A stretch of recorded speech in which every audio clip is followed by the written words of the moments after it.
Hello' বন্ধু বান্ধৱীসকল, আপোনালোকে দুপৰীয়া চাহ তাহ খালেনে বাৰু? আমি হ'লে খালোঁ দেই। এয়া চাওকচোন, ল'ৰাকেইটা কেনেকৈ দুইটাৰ লগতে থাকিলে ধেমালি কৰি থাকে। তাকে বোলো অকণমান আপোনালোকৰ আগত দেখাওঁচোন বোলো আমাৰ ল'ৰা ছোৱালী হ'লেনো লগত থাকিলে কেনেকৈ কি কৰি থাকে, কেনেকৈ সময়বোৰ মোৰ পাৰ হয়, কেনেকৈ ইহঁতৰ লগত লাগি থাকোঁতে সময়বোৰ কেনেকৈ গুচি যায় গমেই নাপাওঁ। তাকে বোলো খন্তেক অকণমান ইহঁতৰ লগত কটোৱা সময় আপোনালোককো বোলো দেখাওঁচোন। চাওকচোন দুইটা ইটোৰ লগত লাগি লাগি হাঁহিবও কান্দিবও কেনেকুৱা কৰি থাকে নহয়, দেখিলে এনেই ভাল লাগি আহে।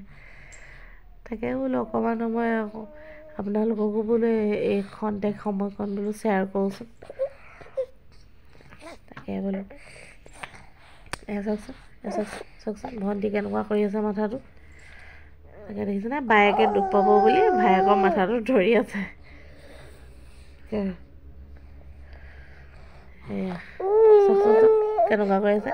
পোৱালিটোত মানে দাঁত ওলালে যে সেইটো কাৰণে কামুৰিবলৈ বিচাৰি থাকে ন, সেইটো কাৰণে ভনীয়েকক মানে খেদি খেদি কামুৰিব বিচাৰে আকৌ। বদমাছ মানে একদম কেনেকুৱা কৰি আছে, দেখিছেনে কেনেকুৱা কৰি আছে। সেয়া চব একদম। আজিলৈ আহিছোঁ, বাই।